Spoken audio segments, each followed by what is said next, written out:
This podcast is brought to you by Innovid. Folks, we have our answer. There's been a lot of speculation about what the combination of Flash Talking and Innovid would be called. Flashavid? InnoFlash? We've got our answer at Marketecture Live, and it's Innovid. But not just any Innovid, it's a new Innovid. Innovation, intelligence, independence, the eyes have it. Check out new.innovid.com to learn more about how they're merging their ad tech stacks and shaking up the industry. That's new.innovid.com. And as ever, this ad could have been an email.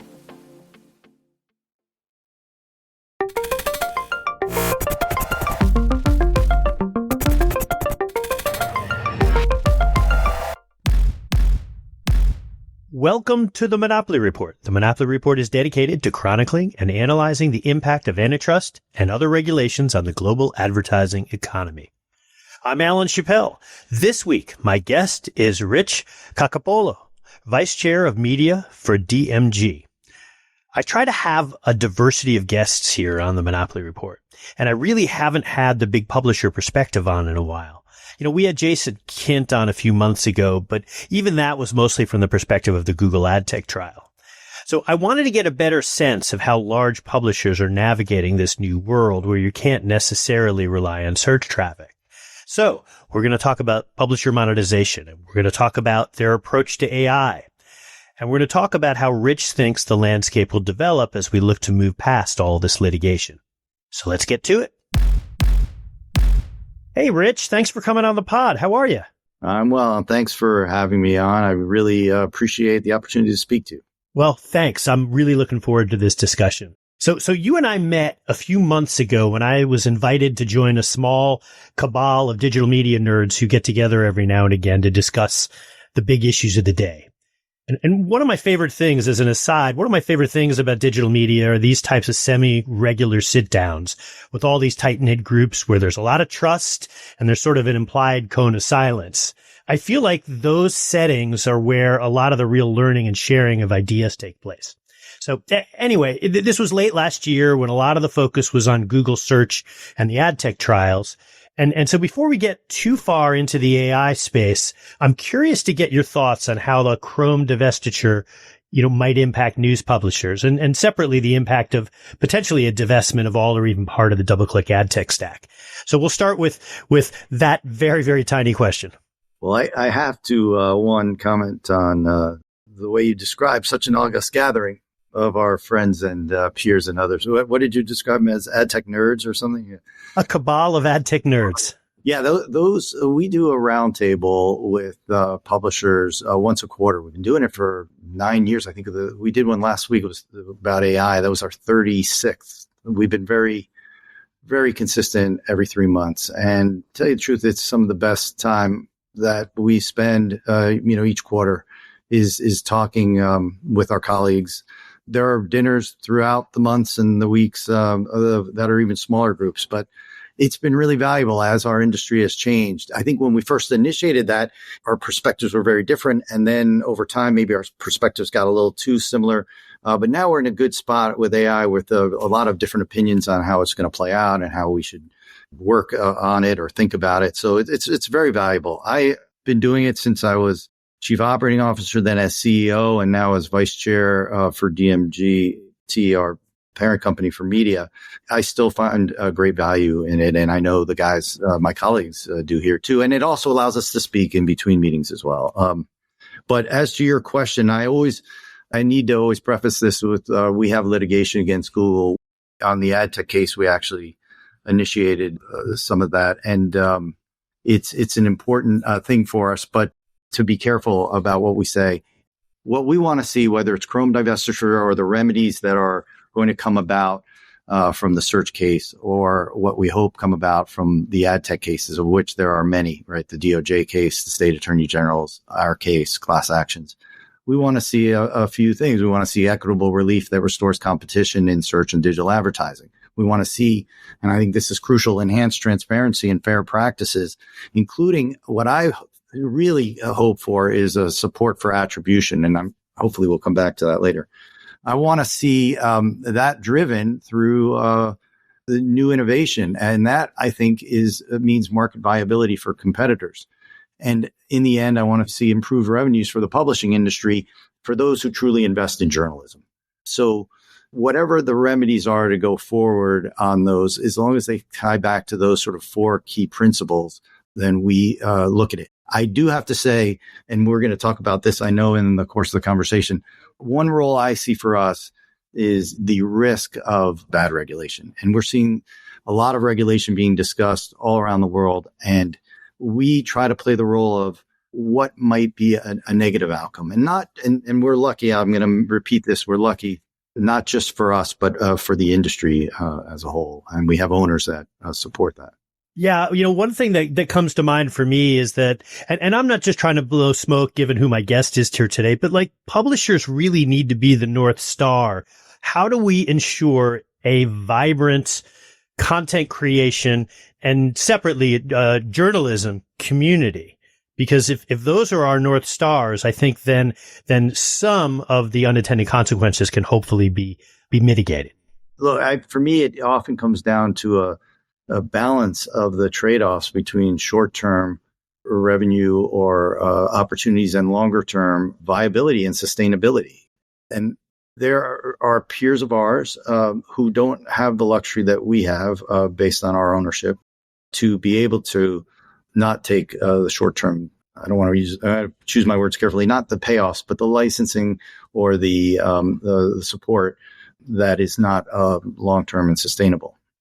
Daily Mail is owned by the family, Lord Rothermere, and it's been around for 129 years. I've known Lord Rothermere, our chairman, for 13 years. He's never once taken or changed the perspective that he wants to invest in great journalism. He wants to have a long-term benefit of journalism and a real sense that journalism, an informed public, is crucial for social discourse and for democracy. So we have that. We're not owned by private equity. We don't have to go public. We have short-term goals. We have budgets. We have targets, but we're not having signed deals to hit payroll. Sure. So I want to talk a little bit about publisher monetization. I know we're going to focus a lot of our discussion here on, AI and licensing and what's a good deal and what's a bad deal. But even before we get there, there's certainly been changes to how publishers think about monetization because, the ability to rely necessarily on search traffic is not what it was even, 3 to 5 years ago. And so, how are publishers seeing that world where now you kind of almost have to generate your own traffic? What are publishers doing to beef up their own distribution? A great question. And I think in retrospect, as an industry, we would say that discoverability and distribution were areas where publishers lost control, right? Go back to newspapers. Do we just accept the fact? But 129 years ago or whatever, a long time ago, in England and in the US, some, great minds figured out how to print these things and distribute these things called newspapers. That was not easy, and it's still not easy today. And yet we still sell 1.1 million papers on a Saturday. I mean, it's just incredible. That is not an easy thing, but over time, that discoverability went away. But one thing that we had at Daily Mail, which was crucial by our editorial team, was a focus on direct traffic. If you came to our newsroom, you would see we have a real-time analytical systems that are telling us what people who come to the homepage are reading. We don't look at the Google search, dashboards. We can detect what's happening in social, but the focus has always been those who come to the homepage. What are they reading? Are they finding engaging content? And that was always our North Star because we knew that the direct traffic would see a lot more page views per visit, whereas search might do 1.2 or social might do 1.6 pages per visit. We knew our direct traffic would see considerably more, well more in an app, where we'll see, 50 page views a day, a lot more on a direct page view on a desktop to the homepage. And again, you go ask about the model. It was, in the old days, I always joke, it was simpler, right? You had to sell papers and you sold advertising. And online, it was mainly advertising. It got more complicated when it was direct and programmatic, obviously. But now, and something I did as CEO over the last 3 years, was really diversifying that into, and this is a real question, sorry for the long lead up. What every publisher thinks about now is this mixed model of, yes, advertising, direct and programmatic. some subscription, which for some people is really important. For others are a key component. There's also affiliate stuff and commerce. There's also off-site things around licensing. Sometimes it's traffic back, but sometimes it's a revenue share. There's a video, which I separate out differently because of the pot that is the size of YouTube. There's podcasts, which use a smaller pot, but is meaningful for some. Some people do events. We don't really do that. But now you've got a whole bunch of plates spinning. You got 7, 8 different revenue models that you need to be balanced. And depending on the publication, different shares of importance. And that's what's made it more complicated. You don't want any of those plates to drop. So speaking of subscriptions, so you guys are based in the UK. The ICO has pretty much endorsed, maybe not endorsed, but has accepted the consent or pay model. And I'm just curious, it sounds like maybe it hasn't changed things for you, but it must have had some impact. So yeah, I'm actually, again, I don't want to, that's something I think we played real well. So the difference between having consent and not having consent is significant from a monetization point of view. And I think from a product point of view, if you use the content or the data correctly, we fought against that. We did not think that consent, as it was being written up by the ICO, was the right way to do it. And so we pushed back on that, and we worked with the regulators to come out with a payer consent. We always had a very high level of consent. We were worried about the way it was being done. If it was going to be like ATT, would have hurt consent and dramatically, and then therefore the revenue. So in the end, we pushed for paying consent. As long as the pricing of it is reasonable and fair and you're not gouging people, I think it's beneficial. And it has. I mean, it's increased our consent. So it's good. It's both a dodge bullet and in the end, a positive for us. Yeah. One of my fears, as Europe just in general rethinks a lot of what I'll call maybe an over-reliance on consent, is that, what if, just spitballing here, that, they think, contextual advertising is okay without a consent, but if you want to go anything above and beyond that, you need to get a consent. And because then that has an impact in terms of how publishers are able to monetize. Right. Absolutely right. And then how it's messaged then to the user, first layer, second layer, how, is it got to be done like ATT? I think one of the more interesting things is the case, I think it was in France and now Germany too, where the government's saying that Apple has to back out of ATT. It'd be interesting to see how Apple responds to that. I would not be surprised if Apple didn't fight it that much. I think they might like the excuse of being able to unravel that a little bit. In a world of that we're heading into, they may feel they've painted themselves into a corner a bit. Yeah, I think that's a good point. And I'll just note, but by the time this podcast comes out, my understanding is that we'll see a decision in the French case. And by the way, just parenthetically, it's kind of funny when the French are beating the US in terms of speed and getting decisions done. But we'll just leave it at that. Yeah, I'll have to go. Yeah, we're going to see a couple. We're also going to see an announcement by the EU on the fines on big tech, and I think one of those has to do with Facebook's payer consent model, which my understanding is probably just the price they're paying. But look, we other people in the UK, other publishers didn't follow that. Now they all have. I think last week the Guardian finally moved to payer consent. Yeah, it seems like more and more, particularly UK publishers are really jumping in there with both feet. And I think that's a good discussion to be having. I think that those are good experimentations. And again, a perfect example of, I don't think the ICO wanted to hurt the publishers. I think they had the right instincts in mind, but that would have been legislation that would have had unintended consequences. Especially now, look, is it perfect? I don't know if it's great. Again, we're a large publisher. We have scale, we have resources. I don't know what is done by the smaller, papers or publishers. I don't think you want, this is a burden for them. And they have to figure out how to take pay, and not all of them have a subscription engine. I don't assume it's an easy thing for them to implement. So. No, and one of the things that's sort of interesting to me as the EU looks to reform the GDPR, and I know that's separate than whatever the UK is doing, but there is an idea of smaller entities might be subject to a different rule set, which I think conceptually makes sense. I think that if they tie scale and sensitivity of data processed to maybe a lighter rule set. I think I can get my head around that. I'm with you. You think a lot about this and your perspectives on this. I agree with you. I think you go back to the user too. You don't want to, I think you got to make it understandable to the user. I think they have to understand the value exchange. I think they have to not be burdened with inconsistencies.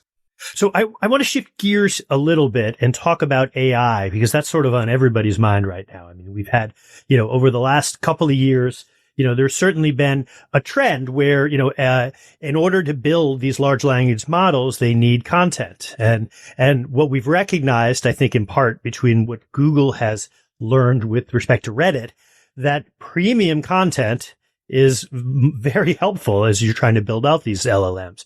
But the question becomes, where is the revenue model for the content creators?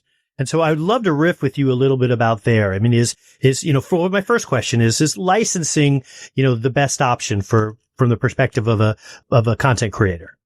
Well, there's so many open questions. I think licensing is a crucial component of the revenue models we were talking about earlier. And I think it will become an increasingly important component. That said, I don't think it's going to be offered to everyone. I think it's going to be offered to a few big players. And then I think there'll be some money thrown in a pot for, industry groups that may support some of the smaller players. So another one of those cases, where it may not be done equitably. So there's a who, what, where, why, and how on the licensing, right? Is who's going to be doing the licensing? Is it a few big LLMs? Is it 50 people, 50 different groups that are trying to get content or should be getting content? Is it just licensing, or is there a rev share component on top of that, right? So you think of like my understanding of Spotify is, music company is paid a licensing fee to have their catalog in there. And then there is a revenue share on a stream, right? The debate there is, are all streams the same? And that gets into the next question of, is streaming of a UJack the same as the value of streaming, a sound that's used for meditation, that sort of thing. That was maybe a mistake that came about that's trying to be rectified. I think in the same way, there's going to be a big discussion around the value of an asset in an LLM in terms of contribution to the LLM. And that needs to be worked out. Not all content's going to be worth the same. Not all articles are going to be worth 1. Some are going to be worth 2. Some are going to be worth 0.7. How that's going to be tracked, how that's going to be determined, how the deals will be structured. And then the when is crucial to me. When is this going to start happening? Full disclosure, we have an investment in a company called ProRata.ai. I have our board seat. They are trying to figure out an attribution model, attribution as a service. They believe that all digital media is paid out on some sort of metric. They're trying to figure out what that should be, and licensing of content, not just digital publishing, but music, film, et cetera, can be determined and be paid against based on attribution. So one of the things that I love about what you're talking about here is that there's, on the table, and look, I don't think any of us know exactly how this is going to play out, but at least what's on the table here is there's a lump sum component, but there's also a percentage component. Because that to me is, if we could go back in a time machine 25 years ago, having some skin in the game was the thing that probably in hindsight should have happened, but didn't. And so it's just fantastic that that's at least on the table now. Yeah. I mean, think about music. I keep going back to the music. I'm getting older. I've been around a while. I think I've been 25, 26 years in the business now. And I have a lot of friends in music, and I was in music a little bit myself. You go back to that. I tell the story like this. People say, oh, it all changed when Apple and Steve Jobs said charge 99 cents, that, and then it became streaming, et cetera. That model, there's something there. The one that really rings true to me is the YouTube music model. And I go back further. I mean, music guys built MTV, but didn't have any benefit from it, right? MTV was $1 billion network. And yeah, sure, they got promotion, but I think they look back and they said, wait a second, we don't own any of that. So when YouTube came around, and let alone they thought, how can we do better? And there were some missteps. I saw Ricky Sutton did something about Vivo the other day. I think Vivo was one of those examples of a misstep, but it played towards a path. RIAA and the use of legal friction did something. It caused some friction. Eventually, when you remember Google bought YouTube and to clean up, they came up with a solution. The Content ID recognizes the ownership of an asset and shuts down copies of that. They got there. YouTube is the example, I think. And in the end, there is a revenue share on that. And the labels and the record companies make a lot of money on that. It was their second chance after MTV. And I think they ended up fixing a lot of things.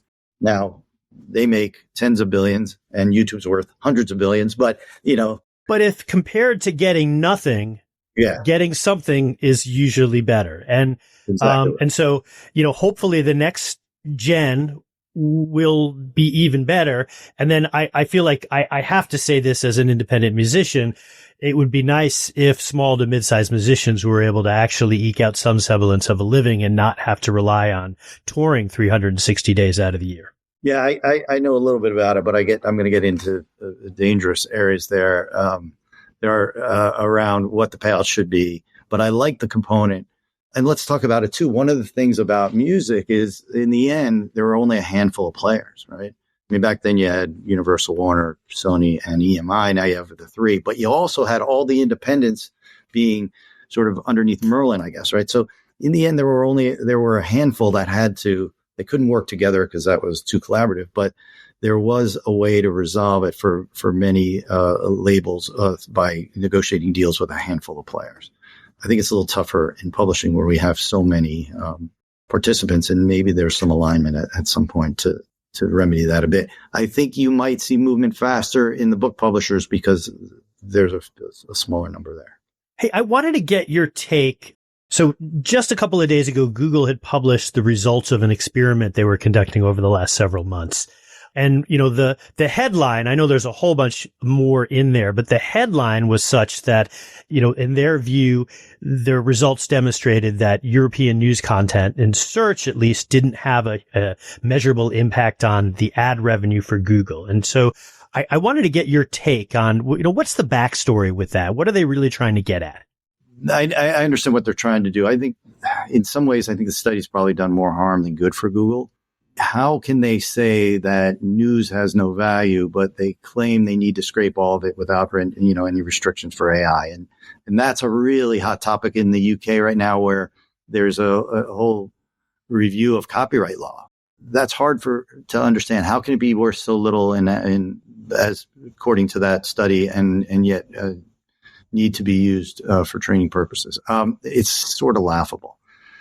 I think it's important to realize that Google, they have multiple internal teams with different goals and objectives. These teams, it's a big company, don't necessarily sync their work or their public statements. The team that was doing that did that study, is negotiating payments to news publishers to comply with the European Copyright Directive. They say they did the research to refute several reports that they say inaccurately overestimate the value of news to Google. We've been involved in some of those reports. We think there's great value of news to Google.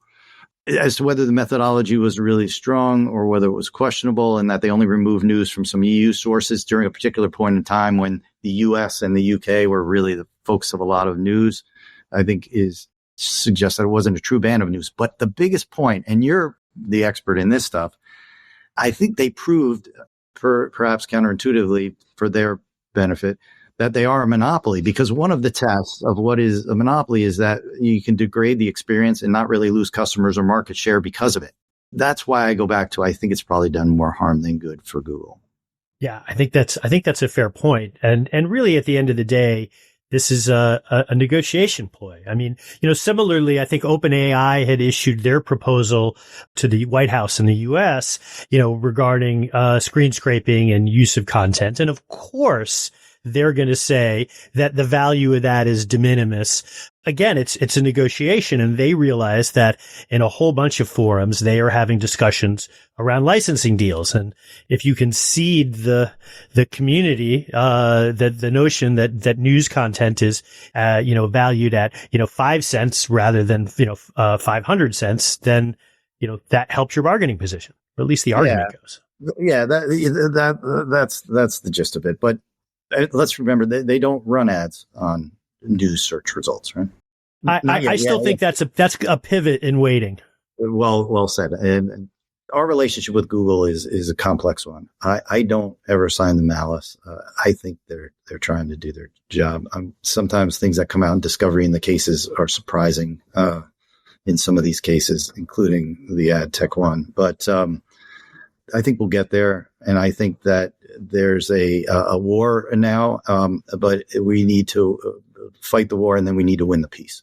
And they're going to they're an important partner. They always will be to our industry, and they do support, the industry as to how much and how and who, and that's got to be decided. As I said, you're aware of what's going on in the UK with the review of the AI request to change the copyright law, right? I am, yeah. Well, one of the things, just to echo, and I think it's a really great point, is winning the peace. Because I think that everything can go your way, you are being the publishing industry, but unless there's a plan for moving forward after all this has been settled, I just think you're just going to be back to square one.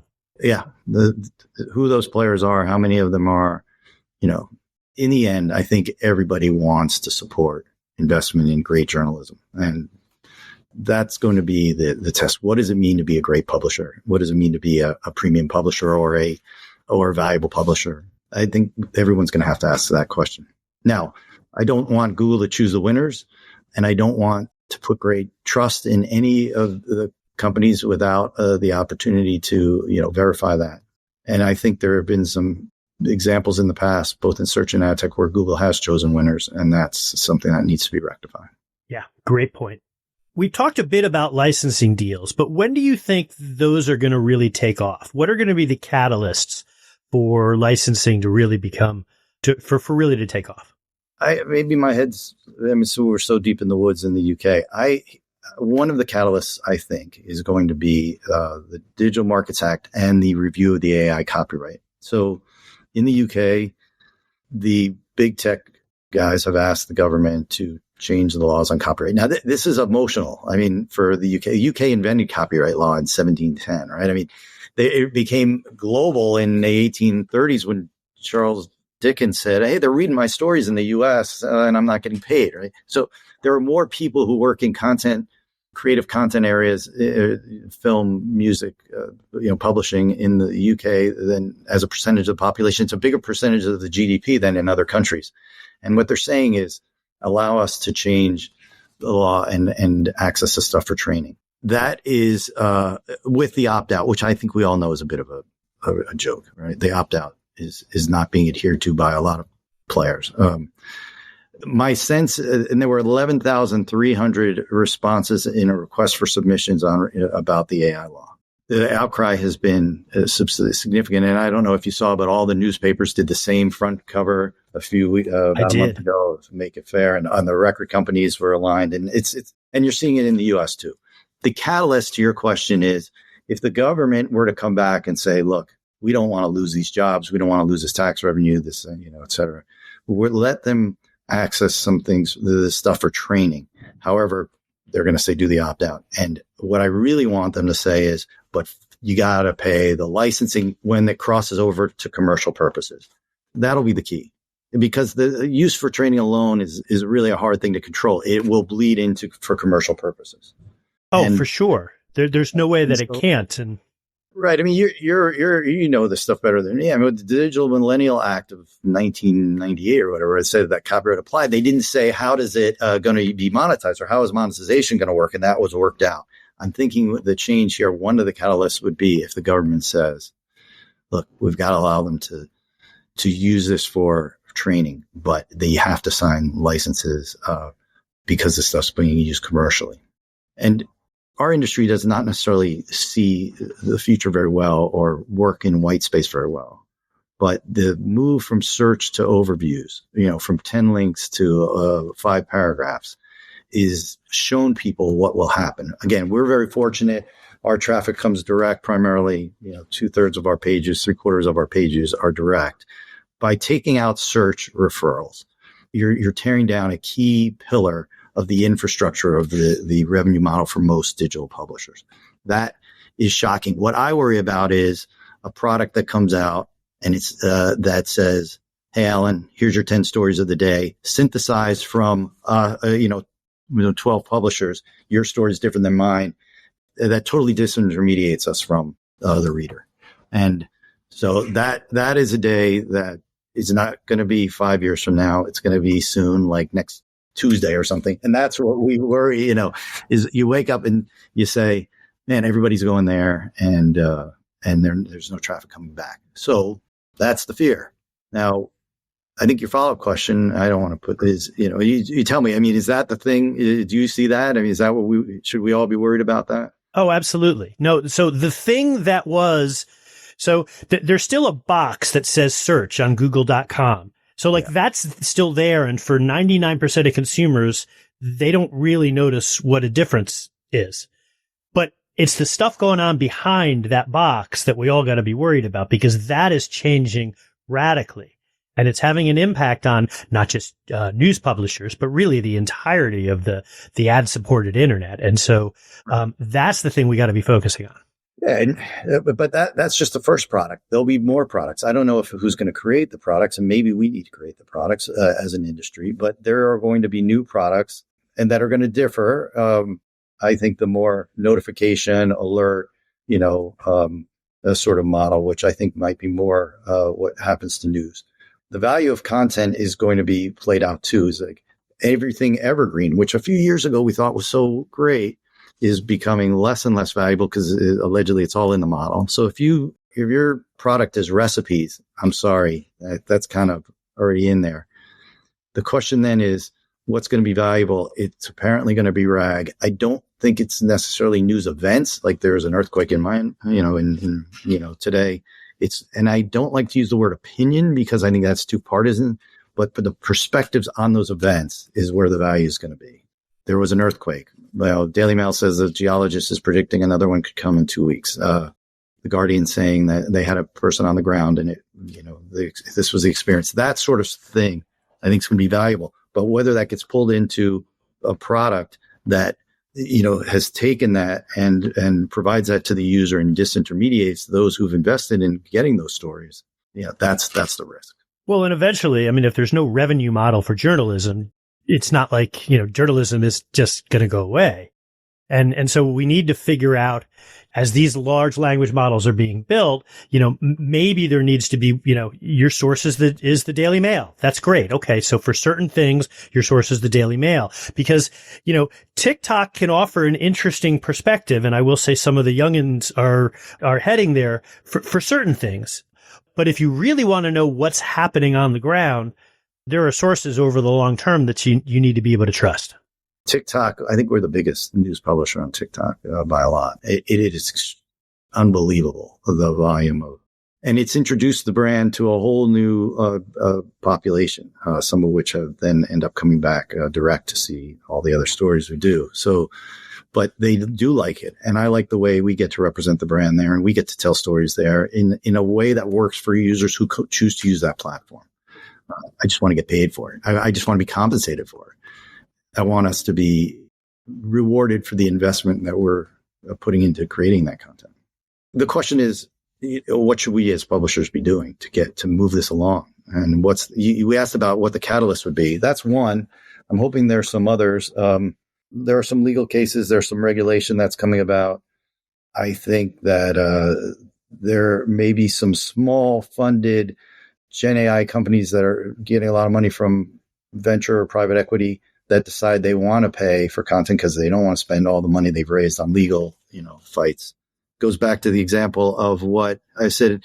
The RIAA was the vehicle through which all those, cease and desist and all those. And after a while, it just became such a burden on YouTube. They said, we got to figure this out, right? The legal stuff. It's what it falls into this category of what I call friction, right? Making it harder, choosing the words, to scrape the sites and to take the content. There is a category of friction that publishers need to back, understanding that eventually all your content is going to be accessed. But if it's a little bit harder, if there are companies that are saying when they detect a scraper, they serve gibberish or they serve, terms of service instead of the article. There are, blocking, whether it's done at the CDN level or further down. There's, just these efforts to make it a little bit harder, even if it's for a few hours, right? And the friction is something we need to get supportive of, if for two purposes: one, to strike better licensing deals, and two, to create an opening for better product development. I mean, in my opening, I'm saying even if the friction delays the scraping by 2 hours, maybe you can build a product, and maybe not as an individual publisher, but as a consortium that says, in those 2 hours, if you really want breaking news, you subscribe to this, or pay us for the licensing, and we will make it easier to get the content.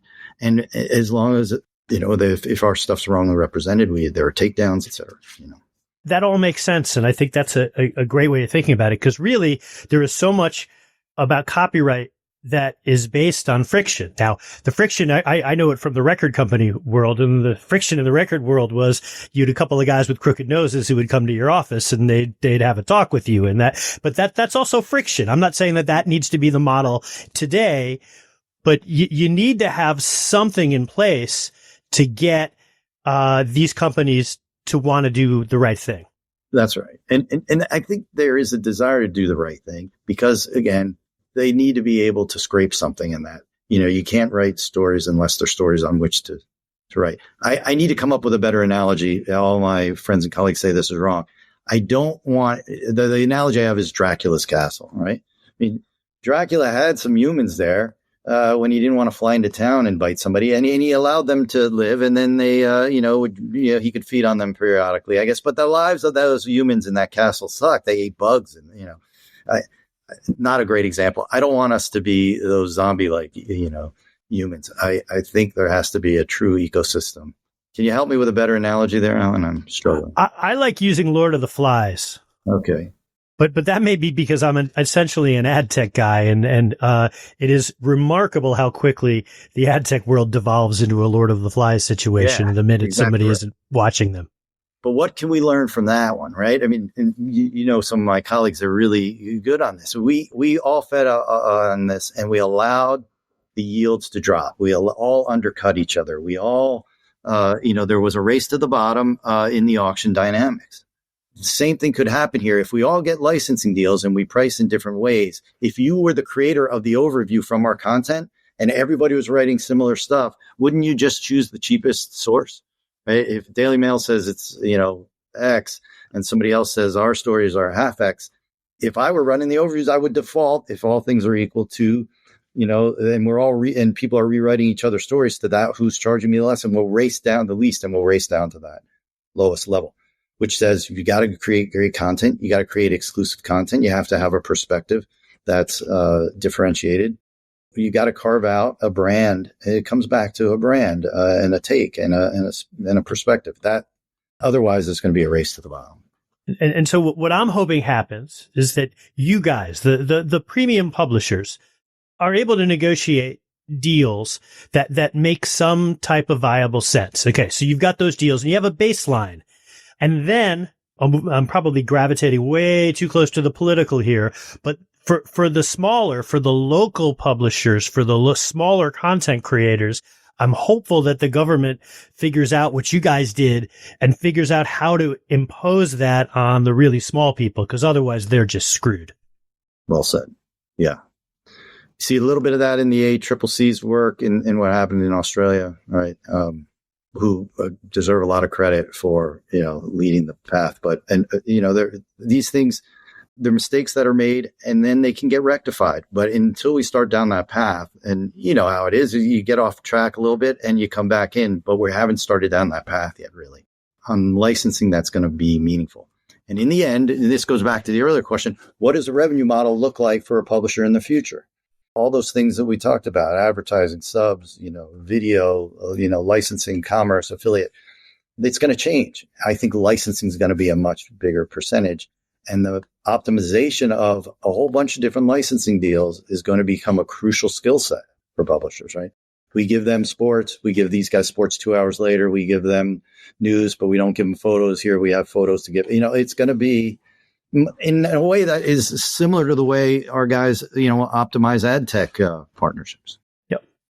I think we're going to leave it there. This has been a really fantastic conversation. I've learned a lot, and I really appreciate you coming on, Rich. Well, I appreciate the forum, and it's always a pleasure to speak to you. And I thank you, and hopefully this will help move the ball down the field. Well, good. I think it will. Take care. Take care. That was a great conversation. Rich has a knack for taking complicated and thorny issues and making them digestible.